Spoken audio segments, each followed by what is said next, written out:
Hello বন্ধুরা, সবাই কেমন আছো? আশা করবো সবাই খুব ভালো আছো। তো আরেকটা নতুন স্টাডি ব্লগে তোমাদের সকলকে স্বাগত জানাই।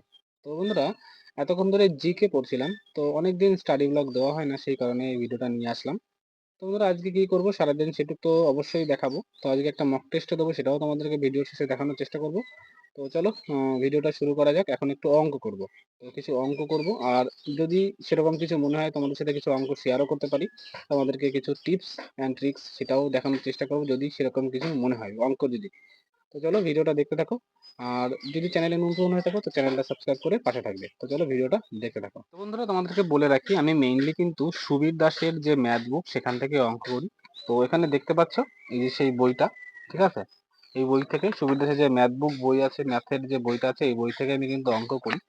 তো চলো অঙ্ক করা যাক, দেখি কটা অঙ্ক করতে পারি। আর তার মধ্যে যদি কোনো অঙ্ক মনে হয় তোমাদের কাছে একটু বলা উচিত, বা এখান থেকে তোমাদের কিছু যদি শেখাতে পারি শেখানোর চেষ্টা করবো। অ্যাকচুয়ালি শেখানোটা বলতে কি, আমি যতটুকু জানি সেটুকুই তোমাদেরকে হয়তো দেখানোর চেষ্টা করব। তো চলো ভিডিওটা দেখতে থাকো। আর যদি ভালো লাগে এরকম ভিডিও, তাহলে অবশ্যই কমেন্ট করে জানাবে যে হ্যাঁ দাদা এইরকম ভিডিও দাও, তাহলে আমি তোমাদেরকে এরকম ভিডিও দেওয়ার চেষ্টা করব। তো চলো ভিডিওটা দেখতে থাকো। তো বন্ধুরা, দেখতে পাচ্ছ একটা অঙ্ক, যে কোনো মূলধন 7 বছরে যদি দ্বিগুণ হয়, কত বছরে সেটা 7 গুণ হবে। তো এই অঙ্কটা খুব সহজভাবেই করা যায়। তো আমি আজকে তোমাদের এই অঙ্কটা একটা সহজ ট্রিক দেখিয়ে দেবো, যেটা একবার দেখলে তোমার দ্বিতীয়বার আর কোনো সমস্যা হবে না, ঠিক আছে? তো অঙ্কটা দেখো, তোমাদেরকে দেখানোর চেষ্টা করছি, ঠিক আছে? ক্যামেরার অ্যাঙ্গেলটা হয়তো খারাপ হতে পারে, তবে একটু বোঝার চেষ্টা করলে অবশ্যই সমস্যা হবে না। তো সবসময়ের জন্য আমরা কোনো মূলধনকে কত কত ধরবো? 100 ধরবো, ঠিক আছে? কি বলেছে? 7 বছরে, বলছে কি বলেছে? 7 বছরে সেটা দ্বিগুণ হয়। দ্বিগুণ হয় মানে সেটা কত টাকা হয়? দ্বিগুণ মানে 200 টাকা হচ্ছে। তা এখানে তাহলে সুদ কত হচ্ছে? 100 টাকা সুদ, তাই তো? কত টাকা সুদ? 100 টাকা সুদ। তাহলে বুঝতে পারলে, তাহলে 100 টাকা 7 বছরে কত হচ্ছে? 100 টাকা আছে। তাহলে 1 বছরে কত? তাহলে এইটা 7 দিয়ে ভাগ করলে পরে এটা হলো কি 1 বছরের সুদ, এটা হলো সুদ, ঠিক আছে? তাহলে এবার কি বলেছে? কত বছরে সেটা 7 গুণ হবে। তাহলে তাহলে 7 গুণ হওয়া মানে কত? যদি 100 টাকা যদি মূলধন হয়, তাহলে 7 গুণ মানে কত টাকা? 700 টাকা, তাই তো? তাহলে সুদ কত হচ্ছে? সুদ হচ্ছে 100, সুদ হচ্ছে তাহলে 600 টাকা, তাই তো? সুদ হচ্ছে 600 টাকা। তাহলে এটা কত ছিল? এটার পার্সেন্টেজ কত ছিল অ্যাকচুয়ালি আগে? 100/700। তাহলে এটাকে দিয়ে যদি আমরা এটাকে যদি ভাগ করি, তাহলে কি হবে? 7 গুণ 100, তাহলে কত হচ্ছে? কাটাকাটি করো, তাহলে কত হচ্ছে? সমান সমান 14 × 2 = 42 বছর। কত বছর হলো?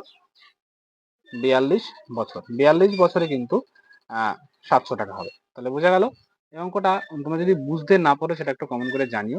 তো এখানে কি বলেছিল তোমাদের আরেকবার বলছি, যে কোনো মূলধন 7 বছরে যদি দ্বিগুণ হয়, কত বছরে সেটা 7 গুণ হবে। এখানে আমাদের মূলধন হলো কত ধরেছিলাম আমরা? 100 টাকা।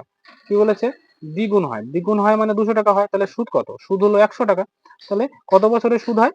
7 বছরে দ্বিগুণ হয়। তাহলে 7 বছরে যদি 100 টাকা সুদ হয়, তাহলে 1 বছরে কত সুদ হবে? তাহলে 1 বছরে কত হচ্ছে?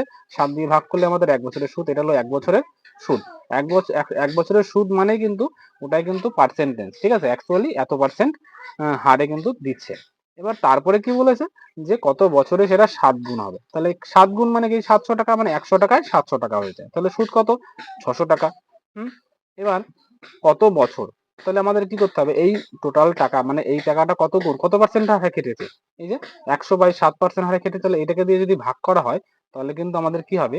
আমাদের কিন্তু সময়টা বেরিয়ে যাবে। তো সেটাকে আমরা ভাগ করে দিয়েছি, কত হচ্ছে? 42 বছর বয়সে। তো 42 বছর বয়সে কিন্তু আহ 7 গুণ হবে। তো যাই হোক, যদি বুঝতে পারো সেটা কমেন্ট করে জানাবে। তো চলো আমি আমার অঙ্কগুলো করতে থাকি। তোমাদের এরকম প্রত্যেকটা যদি ভিডিওতে যদি এরকম যদি ট্রিক গুলো দেখাই, তাহলে হয়তো তোমাদের একটু সুবিধা হবে। তো জানাবে যদি ভালো লাগে, আমি নিশ্চয়ই তোমাদেরকে এরকম ভাবে দেখানোর চেষ্টা করব, ঠিক আছে? আর যদি ভালো না লাগে সেটাও বলে দেবে যে না দাদা দরকার নেই, তুমি যেমন ভিডিও করো তেমন করো। তো সেটাও অবশ্যই জানাবে, কোনটা ভালো কোনটা মন্দ সেটা আমাকে জানিয়ে দেবে, ঠিক আছে? তাহলে কি হবে? আমার সুবিধা হবে তোমাদের জন্য ভিডিও করাতে, ঠিক আছে?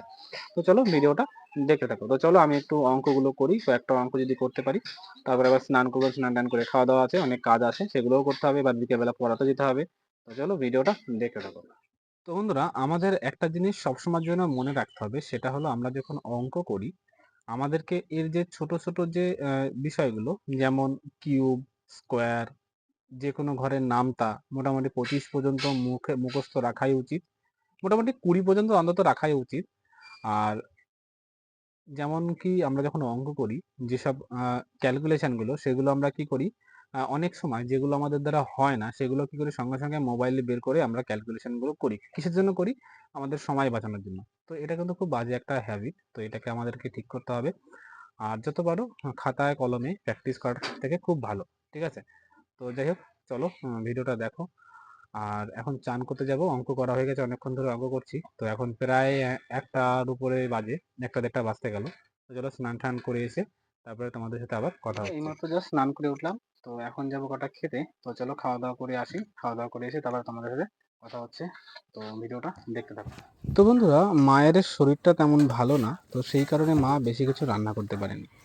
তো মা শুধুমাত্র ওই কুমড়ো ভাজা আর কচুরলতি ভাজা রান্না করেছে। এই দিয়েই দুপুরের খাবারটা খেতে হবে। আর আমি সকালবেলা খাইনি, সেই কারণে মা রেগে আছে। তো যাই হোক, খাওয়া দাওয়া কমপ্লিট। মা আমাকে একটা নিজেদের গাছের গাছ পাকা পেঁপে আমাকে দিল 1 পিস। তো সেটাই খাচ্ছি। খাওয়া দাওয়ার পরে মানে ভাত খাওয়ার পরে ফল খাওয়াটা নাকি খুব ভালো উপকার শরীরের পক্ষে। তো চলো ভিডিওটা তোমরা দেখতে থাকো। তো বন্ধুরা, খাওয়া দাওয়া কমপ্লিট। এখন একটু রেস্ট করব, কারণ আবার বিকেলবেলা পড়াতে যেতে হবে। চলো একটু রেস্ট করি, তারপরে আবার তোমাদের সাথে পরে আবার কথা হবে। তো চলো। সন্ধ্যাবেলা পড়ানো ছিল, হয়তো তোমাদেরকে জানাতে পারিনি। তো পড়িয়ে টড়িয়ে বাড়িতে এসেছি। বাড়িতে এসে মানে আর ভিডিও করার সুযোগ পাইনি, কারণ কি খেলা দেখছিলাম। আইপিএল খেলা হচ্ছে, তোমরা জানো, আজকে কলকাতা ভার্সেস রাজস্থান রয়্যালস এর খেলা হচ্ছে। তো আমার পছন্দের টিম কলকাতা। আমি সবসময়ের জন্য কলকাতাকে সাপোর্ট করি, কারণ যেহেতু আমার মানে নিয়ারেস্ট শহর কলকাতা, সেই কারণে কলকাতাকে খুব সাপোর্ট করি। তো চলো খেলা দেখি। আর ভেবেছিলাম আজকে একটা মক টেস্ট দেবো, তো সেটা দেওয়া হলো না, কারণ কি ওই একটাই খেলা। তো একটু খেলা দেখে নি। অ্যাকচুয়ালি রোজ তো খেলা দেখা হয় না, আজকে যেহেতু আমার পছন্দের টিমের খেলা, সেই কারণে খেলা দেখছি। তো দেখা যাক কি হয়। আশা করি আজকে কলকাতা জিতবে, একটা ভরসা আছে। কারণ কি ওরা বেশি রান করতে পারেনি, 151 না 52 এরকম রান করেছে। আর রাজস্থান রয়্যালস, দেখা যাক, কলকাতা হয়তো আজকে জিততে পারে। জিতলে তো খুব ভালোই লাগবে। তো যাই হোক, সেই কারণে আজকের খেলা দেখবো। প্র্যাকটিস সেটা আজকে আর দিচ্ছি না, কালকে যদি সময় পাই তাহলে দেবো। তো যাই হোক, ভিডিওটা এখানে শেষ করছি। সবাই ভালো থাকবে, সুস্থ থাকবে, আর মন দিয়ে পড়াশোনা করো।